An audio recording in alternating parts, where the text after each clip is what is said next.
कहानी की शुरुआत होती है साल 2150 में, जहां अमेरिका की सरकार को खबर मिली कि अंतरिक्ष में एक सैटेलाइट खराब हो चुकी है। तो उन्होंने मिरेकल नाम के एक सुपर हीरो को इस मामले की जांच करने के लिए अंतरिक्ष में भेजा। जैसे ही मिरेकल अंतरिक्ष में पहुंचा तो उसे वहां सैटेलाइट के ढेर सारे छोटे छोटे टुकड़े दिखाई दिए और वहीं एक एलियन स्पेसशिप उस पर हमला करने को तैयार खड़ी थी। मगर मिरेकल को अपनी काबिलियत पर पूरा यकीन था और उसने इनका खात्मा करने से पहले एक सेल्फी लेने की सोची। लेकिन अचानक उसे एहसास हुआ कि ये छोटे छोटे टुकड़े किसी सैटेलाइट के नहीं थे, बल्कि ये छोटी छोटी एलियन शिप्स थी जो धरती पर हाहाकार मचाने को तैयार थी। उसी समय टेक्नो नाम के सुपर हीरो को जोरदार धमाके की आवाज सुनाई दी तो उसने मिरेकल से बात करने की कोशिश की, पर तभी उसने देखा कि मिरेकल बेहोश होकर अंतरिक्ष से गिर रहा था। टेक्नो ने उसी समय उड़कर मिरेकल को पकड़ लिया, लेकिन उसी समय उसके जेट का फ्यूल खत्म हो गया और वो दोनों फुल स्पीड में नीचे गिरने लगे। तब उन्होंने बाकी सुपर हीरोज को मदद के लिए बुलाने का फैसला किया। इसके बाद हम मिसी नाम की एक बच्ची को देखते हैं जो सुबह उठी तो उसने टीवी पर अंतरिक्ष में हुए हमले की खबर देखी।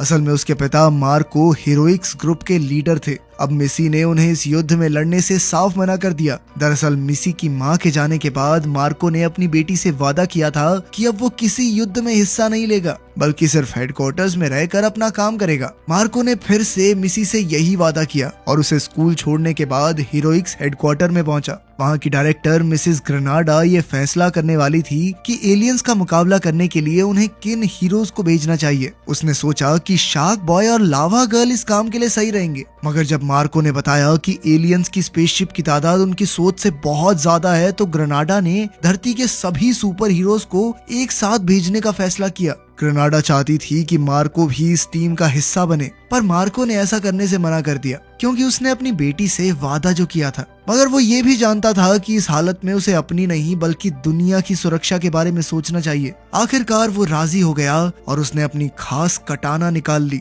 उधर स्कूल में कुछ लड़कियों ने पेड़ में फंसी बॉल निकालने के लिए मिसी की मदद मांगी। मिसी ने कहा कि मैं एक सुपर हीरो की बेटी जरूर हूँ, लेकिन मेरे पास कोई पावर वावर नहीं है। खैर, उसकी सहेलियों के जाने के बाद दो लोग मिसी के पास आए और उसे जबरदस्ती अपनी गाड़ी में बैठाकर हीरोइक हेडक्वार्टर्स में ले आए। वहां पहुंचने पर मिसी की मुलाकात मिसेस ग्रेनाडा से हुई। ग्रेनाडा ने उसे बताया कि जब भी कोई सुपर हीरो किसी मिशन पर जाता है तो उसके बच्चों को अंडरग्राउंड फोर्ट में सुरक्षित रखा जाता है ताकि हीरो को अपने परिवार की कोई चिंता न हो। अब मिसी को भी वहां भेज दिया गया। मिसेस ग्रेनाडा ने सभी बच्चों को शांति बनाए रखने को कहा और वहां से चली गई, लेकिन उसके जाते ही सभी बच्चे रूल्स तोड़कर उधम मचाने लगे। तभी मिरेकल के बेटे व्हील्स ने मिसी को देखा तो उसने मिसी को बाकी बच्चों के नाम और उनकी शक्तियों के बारे में बताया। ओजो नाम की एक लड़की के पास तस्वीर बनाने की पावर थी, कैपेला के पास आवाज की अद्भुत शक्तियां थी और वाइल्ड कार्ड नाम के एक लड़के के पास तो दुनिया भर की सारी शक्तियां थी, बस वो उन पर काबू नहीं कर पाता था। कब कौन सी शक्ति काम करने लगे इस पर उसका कोई जोर नहीं था। बाकी सबकी पावर्स देखने के बाद बच्चों ने मिसी को उसकी शक्तियों के बारे में पूछा, मगर मिसी ने हिचकिचाकर बात बदल दी और उन्हें टीवी चलाने को कहा ताकि वो एलियंस और हीरोज की फाइट देख सकें। उन्होंने टीवी पर देखा कि सभी हीरोज एक साथ तेजी से आगे बढ़ रहे थे, जहां हजारों की तादाद में एलियंस उन पर हमला करने को तैयार खड़े थे। पहले तो मिरेकल अपना बदला लेने के लिए आगे बढ़ा, लेकिन अचानक एक एलियन ने उस पर ऐसा जोरदार वार किया कि वो सीधा एक बिल्डिंग से जा टकराया। वहीं एलियंस ने शार्क बॉय को घेर कर उसे भी एक टीवी स्टेशन हेलीकॉप्टर पर दे मारा। फिर कुछ ही देर में उन्होंने शार्क बॉय को बंदी बना लिया। वहीं दूसरी ओर एक बिल्डिंग की छत पर मिरेकल को दो एलियन शिप्स ने कैद कर लिया। उसने भागने की कोशिश की, मगर अब उसके अंदर बिल्कुल ताकत नहीं बची थी और वो भी शार्क बॉय की तरह पकड़ा गया। जब लावा गर्ल ने अपने पति को इस हालत में देखा तो उसने अपनी शक्तियों की मदद से एलियंस की मदरशिप को तबाह करने का फैसला किया, मगर उसका आग का गोला गलती से टेक्नो को जा लगा और वो घायल हो गया, जिस वजह से एलियंस ने उसे भी बंदी बना लिया। फिर धीरे धीरे एक एक करके सभी हीरोज एलियंस की कैद में आ गए और अब उनका सामना करने के लिए सिर्फ मार्को ही बचा था। हालांकि मार्को सुपर हीरोज का लीडर था, पर वो जानता था कि वो अकेला इतने एलियंस की फौज का मुकाबला नहीं कर पाएगा। आखिरकार उसने अपने ब्रेसलेट के जरिए मिसी को अलविदा कहा और एलियंस की फौज की तरफ कूद पड़ा, जहां उसे भी जल्द ही बाकियों की तरह कैद कर लिया गया। आखिरकार सभी सुपर हीरोज के जाने के बाद प्रेसिडेंट ने टीवी पर आकर ऐलान किया कि उन्हें एलियंस का एक मैसेज मिला है। एलियंस चाहते थे कि सभी इंसान हार मानकर खुद को उनके हवाले कर दें, वरना वो पूरी धरती को तबाह कर देंगे और इसके लिए उनके पास सिर्फ 3 घंटे का समय था। प्रेसिडेंट के जाते ही मिसेस ग्रेनाडा टीवी पर आई और कहा कि अब वो लॉकडाउन शुरू कर रहे हैं, इसीलिए सभी बच्चों को अपनी जगह पर बैठे रहना होगा। मगर मिसी ने उसकी बात नहीं सुनी और उसने अपने साथियों को कहा कि एलियंस का हमला होने से पहले उन सबको यहाँ से निकलना होगा।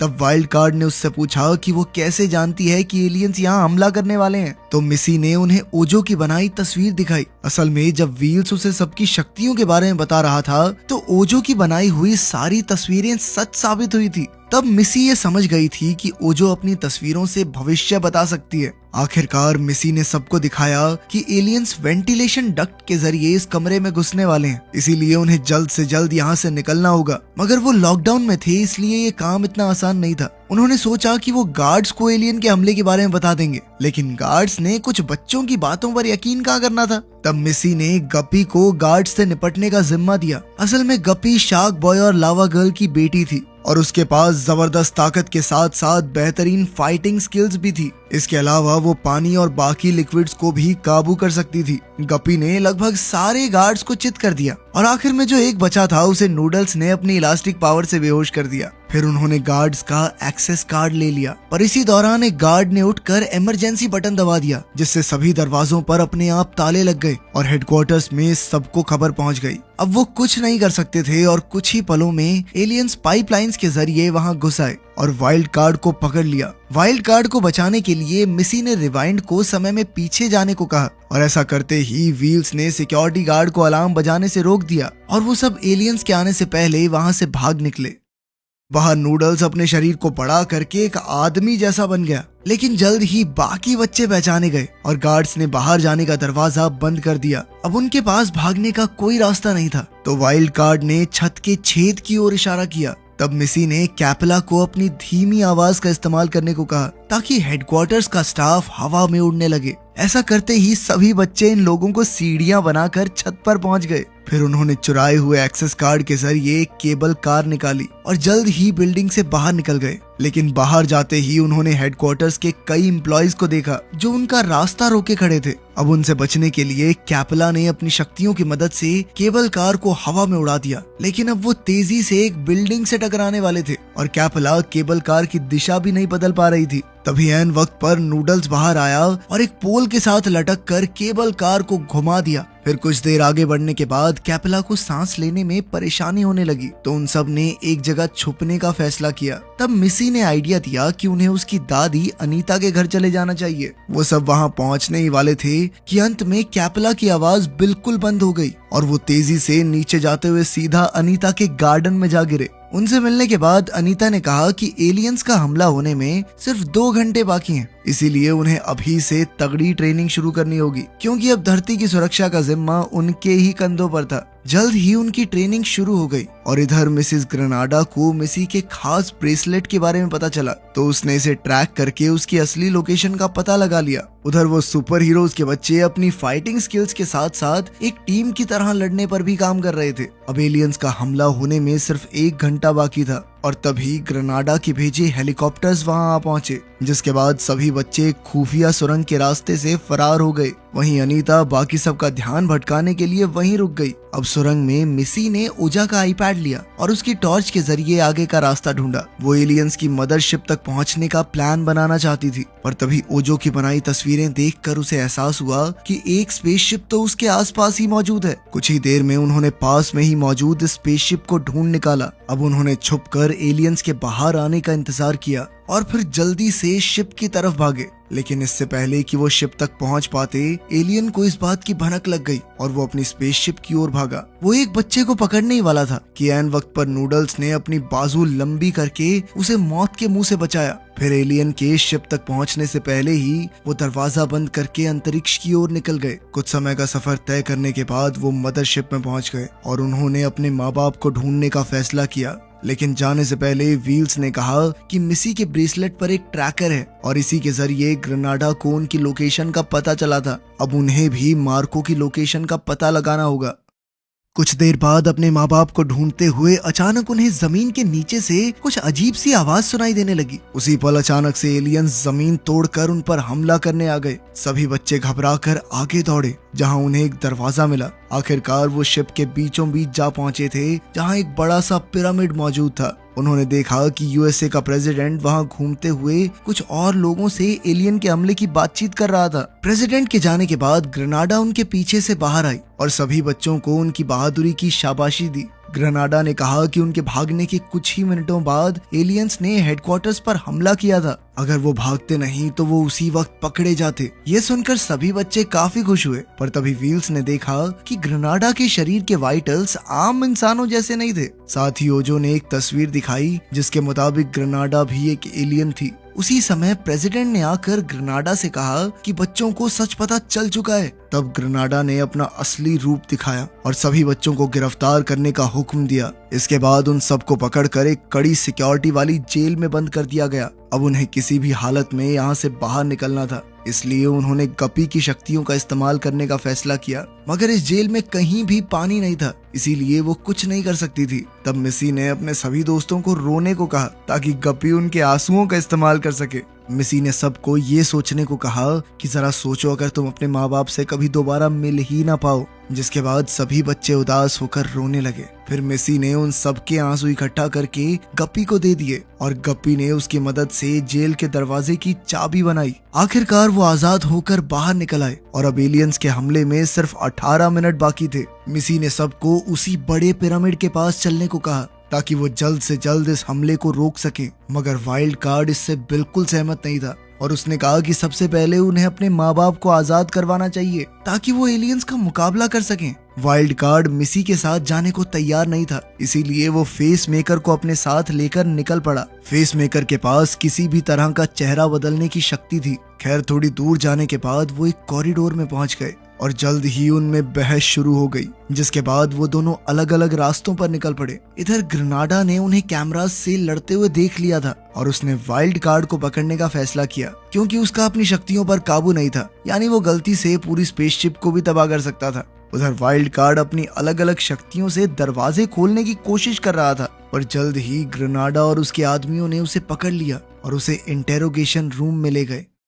वहीं दूसरी तरफ बाकी बच्चे शिप में पिरामिड ढूंढ रहे थे कि जल्द ही एलियंस ने उन्हें भी घेर लिया, पर फिर भी मिसी घबराई नहीं और उसने पूरे ग्रुप का लीडर बनकर उन्हें ऑर्डर्स दिए। सबसे पहले उसने कैपेला को ऊंची आवाज में गाने को कहा, जिससे एलियंस के कानों के पर्दे फट गए, पर फिर भी उन्होंने एक बच्चे को पकड़ लिया। जिसके बाद गप्पी ने अपना शार्क मोड एक्टिवेट कर दिया। अब वो ऐसे खतरनाक रूप में आ गई थी कि जो भी उसके सामने आए वो बच नहीं पाएगा। शार्क बॉय और लावा गर्ल की बेटी गप्पी ने अपनी इस खास ताकत से रिवाइंड को रिहा करवाया और कई एलियंस की हड्डी पसली एक कर दी। फिर जल्द ही व्हील्स ने अपनी व्हीलचेयर को फुल स्पीड में करके नूडल्स को अपनी बाजू लंबी करने को कहा। इसके बाद वो खुद नूडल्स की बाजू पर लटक गया और उसकी व्हीलचेयर तेजी से एलियंस से जा टकराई। खैर एलियंस फिर भी उठ खड़े हुए और उन्होंने अपनी लंबी बाजुओं की मदद से छत से जंजीरें निकालकर सभी बच्चों को गिरफ्तार कर लिया। अब रिवाइंड ने अपनी शक्तियों के जरिए समय में पीछे जाने की कोशिश की,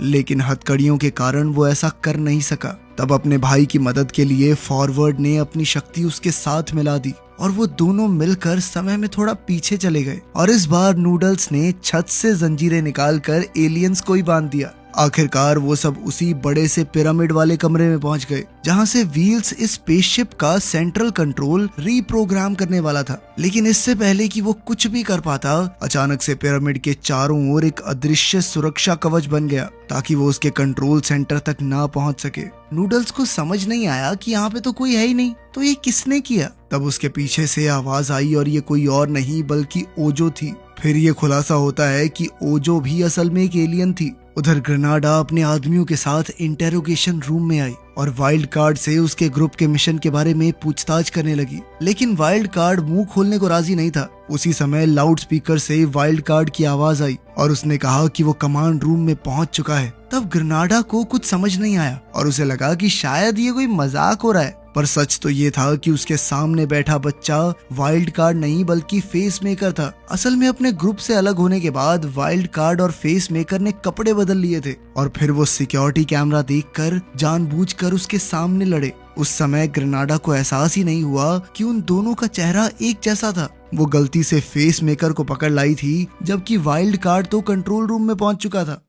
उधर ओजो को भी इस बारे में पता चला तो उसने पूछा कि उन्होंने ये प्लान कब बनाया। तब मिसी ने बताया कि जब वो उसकी दादी के घर की सुरंग से जा रहे थे तो उसने ओजो के आईपैड में देख लिया था कि ओजो भी एक एलियन है। उसने उसी पल ये सब वाइल्ड कार्ड को बताया और फिर उन्होंने मिलकर ये प्लान बनाया था। पृथ्वी पर हमला होने में अब सिर्फ 2 मिनट बाकी थे और वाइल्ड कार्ड ने कंट्रोल रूम से पिरामिड का सुरक्षा कवच हटा दिया ताकि वो इस हमले को रोक सकें, मगर ओजो ये हरगिज नहीं होने दे सकती थी। इसीलिए उसने अपना पेन निकाला और एलियंस की तस्वीर बनाने लगी। अचानक आईपैड की स्क्रीन से चीजें जिंदा होकर बाहर निकलने लगी तो मिसी और उसके साथी उनका डटकर मुकाबला करने के लिए तैयार हो गए। इधर व्हील्स टाइमर डीएक्टिवेट करने में लग गया। वहीं दूसरी ओर ग्रेनाडा और उसके आदमी कंट्रोल रूम में जा पहुंचे थे ताकि वो पिरामिड के ऊपर फिर से सुरक्षा कवच लगा सकें, मगर वाइल्ड कार्ड उनके सामने खड़ा था और उसने कहा कि वो ऐसा हरगिज नहीं होने देगा। तब ग्रेनाडा ने उससे पूछा कि वो ऐसा कैसे करेगा तो वाइल्ड कार्ड ने खुलासा किया कि अब वो अपनी शक्तियों पर काबू करना सीख चुका है।